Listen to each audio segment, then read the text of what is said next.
செம்மண்ணிலே தண்ணீரை போல் உண்டான சொந்தம் இது.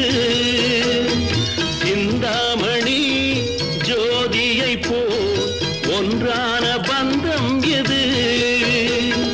தங்கை அல்ல